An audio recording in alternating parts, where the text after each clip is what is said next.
இன்னைக்கு ஜின் வசியத்த பத்தி தாங்க பார்க்க போறோம். ஜின்ன வசியம் பண்ணிக்கிட்டீங்கன்னாக்கா, வாழ்க்கையில சக்கரவர்த்தியான வாழ்க்கை வாழலாம். சரிங்களா? நீங்க உங்களோட எதிரி தொல்லை வந்து சுத்தமா இருக்காது. ஜின் வசியம் ஆயிட்டாங்கன்னாக்கா, எதிரி தொல்லை சுத்தமா இருக்காதுங்க. உங்களுக்கு என்ன பண்ணணும்னு நெனைக்கிறாங்களோ, அது அவங்களுக்கே ரிட்டர்ன் போயிடும். சரிங்களா? எதிரி சுத்தமா வந்து நாசமாயிடுவாங்க. உங்கள எதிர்த்துட்டாங்க அப்டின்னாக்கா, சுத்தமா தும்சமாயிடுவாங்க. கண்ணால பார்க்கலாம் நீங்க. சரிங்களா? இதில பணவரவு அதிகரிக்கிறது, இந்த கடன் பிரச்சனைய மொத்தமா வந்து உங்களுக்கு தீர்க்கிறது. சரிங்களா? இதெல்லாம் வந்து உங்களுக்கு 18 நாள்லயே வந்து டோட்டலா வந்து மாத்தி அமைச்சுரும். 7 நாள்லேருந்து உங்களுக்கு 18 நாள்ல சுத்தமா எல்லாமே உங்களுக்கு வாழ்க்கையே மாறி அமைச்சுரும். புரியுதுங்களா? இந்த ஜின் வசியத்தில மிகப்பெரிய ஒரு பெனிஃபிட்ன்னு கேட்டீங்கன்னா, பணவரவு அதிகரிக்கும். போற இடத்துல மதிப்பு மரியாதை அதிகரிக்கும்.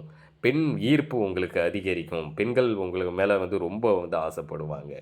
உங்கள வந்து ஒரு சமுதாயத்தில ஒரு பெரிய ஆளா வந்து நிக்க வைக்கும். கடன் பிரச்சனை இருக்காது. ஒரு ஆளே டோட்டலா சேஞ்ச் ஆயிடுவீங்க. நோய் வந்து உங்களுக்கு எந்த நோயா இருந்தாலும் உடனே சரியாயிடும். 3 நாள்ல. வசியமான 3 நாள்ல. இது நான் கண்ட பலன். நெறைய பேருக்கு பண்ணி குடுத்துட்டு இருக்க பலன். இந்த ஜின்னா சாத்தான வந்து வசியம் பண்ணிக்கணும்னாக்கா, உங்க ஃபோட்டோ இருந்தாலே போதும்.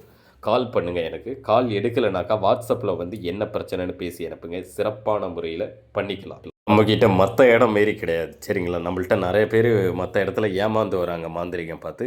மத்த இடம் மாரி பரிகாரம்ன்ற பேர்ல மனுஷன முட்டாளாக்குற மாரி இருக்காது. இந்த மை தடவுனா நடக்கும், இந்த கயிறு கட்டினா நடக்கும்னு மனுஷன முட்டாளாக்குறாங்க.